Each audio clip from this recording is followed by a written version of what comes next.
परिचय। हे नेहा, तुम्हारी नाक को क्या हुआ? मुझे जुकाम और खांसी है। मुझे लगता है कि तुम अक्सर सामान्य जुकाम से पीड़ित हो जाती हो।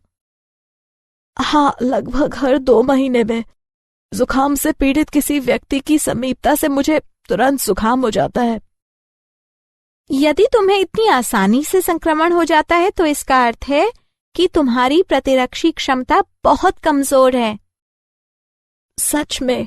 तो मुझे क्या करना चाहिए? तुम्हें ऐसा भोजन और दवाएं लेनी चाहिए जो संक्रमणों से सामना करने के लिए तुम्हारी प्रतिरक्षी क्षमता बढ़ाने में मदद करें। ठीक है। मैं तुम्हें समझाती हूँ कि प्रतिरक्षी क्षमता क्या होती है और यह संक्रमणों से कैसे लड़ती है। उद्देश्य: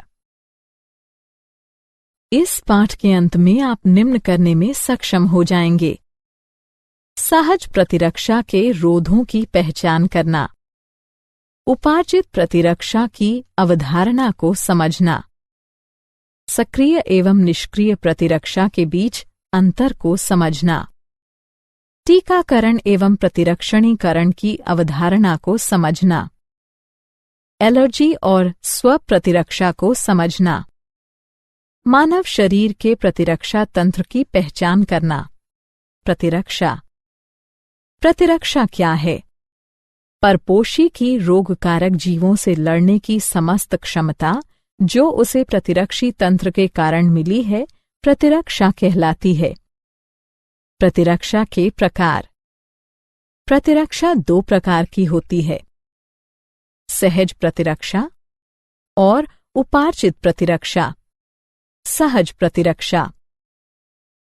प्रतिरक्षा वह प्रतिरक्षा होती है जो व्यक्ति की प्राकृतिक जैविक रचना के परिणाम स्वरूप प्राकृतिक रूप से उत्पन्न होती है। सहज प्रतिरक्षा हमारे शरीर में बाह्य कारकों के प्रवेश के सामने विभिन्न अवरोध खड़े करने से हासिल होती है। यह रोध इस प्रकार है: शारीरिक रोध, कार्यकीय रोध, कोशिकीय रोध, साइटोकाइन रोध।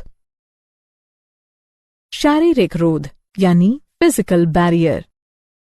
इसके अंतर्गत त्वचा तथा श्वसन, जठरांत्र तथा जनन मूत्र को आस्तरित करने वाली एपिथेलियम का श्लेष्मा आलेप यानी म्यूकस कोटिंग सम्मिलित हैं। कायिकीय रोध यानी फिजियोलॉजिकल बैरियर। इसके अंतर्गत निम्न आते हैं: आमाशय में अम्ल, लार, आंसू। कोशिकीय रोध सेल्युलर बैरियर। इसके अंतर्गत निम्न आते हैं: श्वेताणु, लिम्फोसाइट्स, बृहत भक्षकाणु यानी मैक्रोफेजेस। साइटोकाइन रोध। इसके अंतर्गत इंटरफेरॉन सम्मिलित हैं जो कि असंक्रमित कोशिकाओं को और आगे विषाणु संक्रमण से बचाती हैं। उपार्जित प्रतिरक्षा यह प्रतिरक्षा होती है जो रोगजनक के संपर्क में आने पर रोग प्रतिकारक यानी एंटीबॉडी के विकास द्वारा प्राप्त की जाती है। जब हमारे शरीर का पहली बार किसी रोगजनक से सामना होता है तो एक निम्न तीव्रता की प्राथमिक अनुक्रिया होती है। हालांकि बाद में उसी रोगजनक से सामना होने पर बहुत ही उच्च तीव्रता की अनुक्रिया होती है। यह अनुक्रियाएं विशेष प्रकार के लसिकाणुओं की सहायता से की जाती हैं। बी लसिकाणु, टी लसिकाणु। बी लसिकाणु ये रोगजनकों से लड़ने के लिए रक्त में प्रतिरक्षी यानी एंटीबॉडीज नामक प्रोटीन का निर्माण करती हैं। टी लसिकाणु प्रतिरक्षियों यानी एंटीबॉडीज के निर्माण में बी लसिकाणु की सहायता करती हैं। प्रतिरक्षी यानी एंटीबॉडी। प्रतिरक्षी बी कोशिकाओं की सतह पर वाय आकार के प्रोटीन होते हैं जो रोगजनक के प्रभाव का सामना करने के लिए रोगजनक उद्दीपन की अनुक्रिया में रक्त या लसिका में स्रावित होते हैं। हमारे शरीर में विभिन्न प्रकार के प्रतिरक्षी होते हैं, जैसे IgA, IgM, IgE, IgG इत्यादि। प्रतिरक्षी की संरचना। प्रत्येक प्रतिरक्षी अणु में 4 पेप्टाइड श्रृंखलाएं होती हैं। लघु हल्की श्रृंखलाएं, दीर्घ भारी श्रृंखलाएं। एक प्रतिरक्षी अणु H2L2 के रूप में दर्शाया जाता है। प्रतिरक्षी अनुक्रियाओं के प्रकार। हमारे शरीर में 2 प्रकार की प्रतिरक्षा अनुक्रियाएं होती हैं। तरल प्रतिरक्षा अनुक्रिया। यह प्रतिरक्षा अनुक्रिया B कोशिकाओं के द्वारा रक्त में प्रतिरक्षी के उत्पादन के द्वारा माध्यित की जाती है। कोशिका माध्यित प्रतिरक्षा अनुक्रिया। इस प्रकार की अनुक्रिया श्वेताणुओं, प्राकृतिक भक्षक कोशिकाओं, T लसिकाणुओं और साइटोकाइन्स के सक्रियण द्वारा उत्पन्न की जाती हैं। इस प्रकार की अनुक्रिया T लसिकाणुओं द्वारा माध्यित की जाती है। उपार्जित प्रतिरक्षा के प्रकार। उपार्जित प्रतिरक्षा 2 प्रकार की होती है, सक्रिय प्रतिरक्षा और निष्क्रिय प्रतिरक्षा। सक्रिय प्रतिरक्षा यह एक प्रतिजन की अनुक्रिया में प्रतिरक्षी के उत्पन्न होने के परिणाम स्वरूप होती है। निष्क्रिय प्रतिरक्षा जब पहले से तैयार प्रतिरक्षी सीधे ही शरीर के बाह्य तत्वों से रक्षा के लिए दिए जाते हैं, तो यह निष्क्रिय प्रतिरक्षा कहलाती है। सक्रिय और निष्क्रिय प्रतिरक्षा के उदाहरण। सक्रिय और निष्क्रिय प्रतिरक्षा को प्राकृतिक या कृत्रिम रूप में अर्जित किया जा सकता है। टीकाकरण तथा प्रतिरक्षीकरण। टीका क्या है? टीकाकरण दुर्बलीकृत या निष्क्रिय रोगजनक या रोगजनकों की संरचना के एक भाग का मिश्रण है, जो रोगजनकों के विरुद्ध प्रतिरक्षी के उत्पादन को प्रेरित करता है, लेकिन गंभीर संक्रमण उत्पन्न करने में यह असमर्थ रहता है। टीकाकरण किसी विशिष्ट बीमारी को पुनः होने से रोकने के लिए टीका लगाना टीकाकरण कहलाता है। प्रतिरक्षीकरण। प्रतिरक्षीकरण टीकों के प्रयोग के द्वारा प्रतिरक्षा प्रणाली को प्रेरित करके संवेदनशील मरीज को संचारी रोग से सुरक्षित करने की एक प्रक्रिया है। टीकाकरण और प्रतिरक्षीकरण की प्रक्रिया में निम्न चरण सम्मिलित होते हैं। रोगजनक या निष्क्रियत या दुर्बलीकृत रोगजनक के प्रतिजनी प्रोटीनों के विरचन को शरीर में प्रवेश कराया जाता है। परिणाम स्वरूप प्रतिजनों के विरुद्ध रोगजनी कारकों को निष्प्रभावी बनाने के लिए प्रतिरक्षी उत्पन्न किए जाते हैं।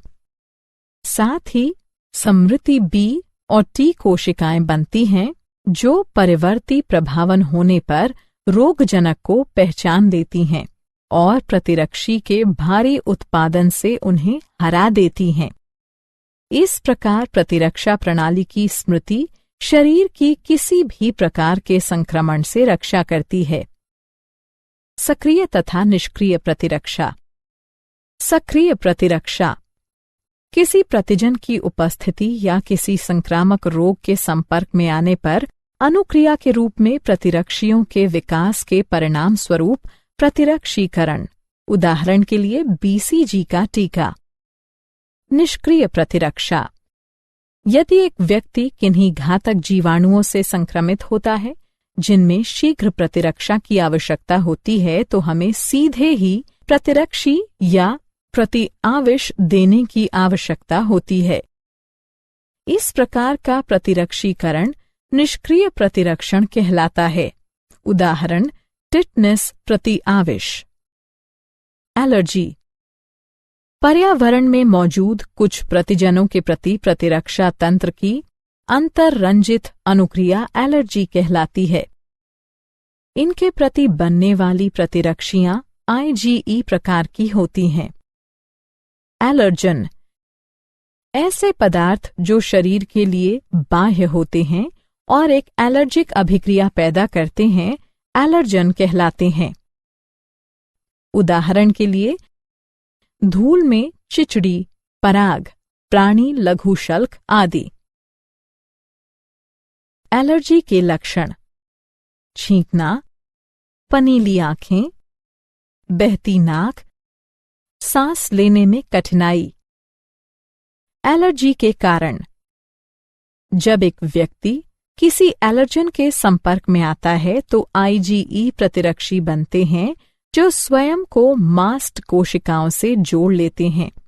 ऐसी मास्ट कोशिकाएं एलर्जन के संपर्क में आने पर हिस्टामिन तथा सेरोटोनिन जैसे रसायन निर्मोचित करती हैं, जिससे एलर्जी होती है। एलर्जी का उपचार: एंटीहिस्टामिन, एड्रेनलिन और स्टेरॉइड्स जैसी दवाओं के उपयोग द्वारा एलर्जी के लक्षण कम किए जा सकते हैं। स्वप्रतिरक्षा: स्वप्रतिरक्षा यह एक भ्रमित प्रतिरक्षी अनुक्रिया है जिसमें हमारा शरीर अपने ही ऊतकों के विरुद्ध प्रतिरक्षियों का निर्माण करने लगता है, जिससे अति संवेदी अनुक्रियाएं होती हैं। स्वप्रतिरक्षा रोग: शरीर की अपनी कोशिकाओं और ऊतकों के प्रति प्रतिरक्षा तंत्र की असामान्य क्रियाविधि के कारण होने वाली कोई बीमारी या क्षति स्वप्रतिरक्षा बीमारी कहलाती है। उदाहरण के लिए रूमेटॉइड आर्थराइटिस, लसिकाभ अंग, वे अंग जहां लसिकाणुओं की उत्पत्ति और या परिपक्वन और प्रचुरोद्भवन होता है, लसिकाभ अंग कहलाते हैं। लसिकाभ अंग के प्रकार: लसिकाभ अंग 2 प्रकार के होते हैं। प्राथमिक लसिकाभ अंग: ये वे अंग होते हैं जहां अपरिपक्व लसिकाणु प्रतिजन संवेदी लसिकाणुओं में विभेदित होते हैं। प्राथमिक लसिकाभ अंग इस प्रकार हैं: अस्थिमज्जा, थाइमस। द्वितीयक लसिकाभ अंग: द्वितीयक लसिकाभ अंग लसिकाणुओं को प्रतिजन के साथ पारस्परिक क्रिया के स्थल प्रदान करते हैं, जो बाद में प्रचुर संख्या में उत्पन्न होकर प्रभावी कोशिकाएं बन जाते हैं। द्वितीयक लसिकाभ अंग में निम्न सम्मिलित हैं: प्लीहा, लसिका ग्रंथियां, टॉन्सिल, क्षुद्रांत्र के पेयर पैच, परिशेषिका। प्राथमिक लसिकाभ अंग: ये टी लसिकाणुओं के परिवर्धन और परिपक्वन के लिए सूक्ष्म पर्यावरण उपलब्ध कराते हैं।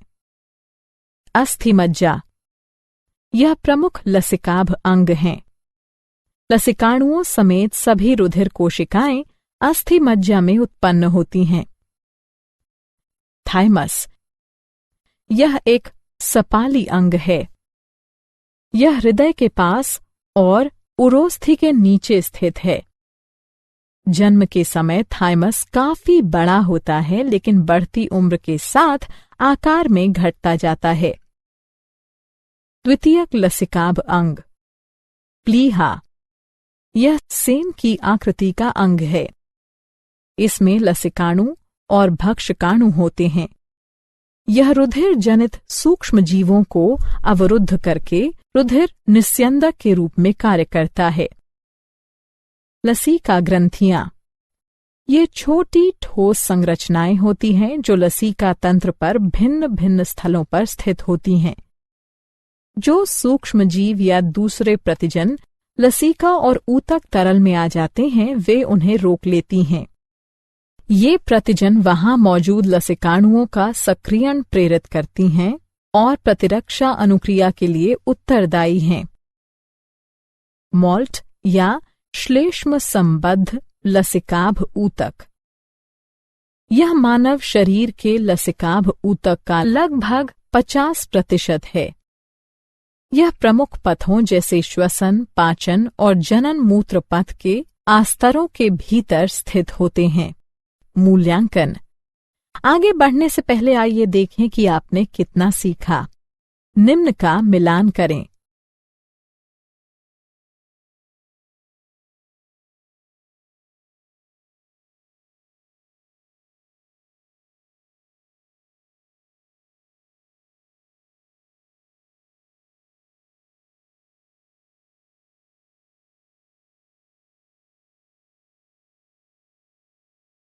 क्या आप जानते हैं? Polyarthritis, multiple sclerosis, jargon syndrome इत्यादि स्व प्रतिरक्षा रोगों के उपचार हेतु सूक्ष्म गोलियों या गुटिकाओं के रूप में डायलिकल फ्यूमारेट का उपयोग साइक्लोस्पोरिन के संयोजन में किया जा सकता है। सारांश। आइए हमने जो कुछ सीखा है उसे संक्षेप में दोहराएं। परपोषी की रोगकारक जीवों से लड़ने की समस्त क्षमता जो उसे प्रतिरक्षी तंत्र के कारण मिली है, प्रतिरक्षा कहलाती है। प्रतिरक्षा 2 प्रकार की होती है, सहज और उपार्जित। सहज प्रतिरक्षा शारीरिक, कार्यकीय, कोशिकीय और साइटोकाइन रोध बनाती है। बी और टी लसिकाणु शरीर को उपार्जित प्रतिरक्षा प्रदान करते हैं। यह सक्रिय या निष्क्रिय प्रतिरक्षा हो सकती है। किसी विशिष्ट बीमारी को होने से रोकने के लिए टीका लगाना टीकाकरण कहलाता है। पर्यावरण में मौजूद कुछ प्रतिजनों के प्रति प्रतिरक्षा तंत्र की अतिरंजित अनुक्रिया एलर्जी कहलाती है। शरीर की अपनी कोशिकाओं और ऊतकों के प्रति प्रतिरक्षा तंत्र की असामान्य क्रियाविधि के कारण होने वाली कोई बीमारी या क्षति स्व प्रतिरक्षा बीमारी कहलाती है।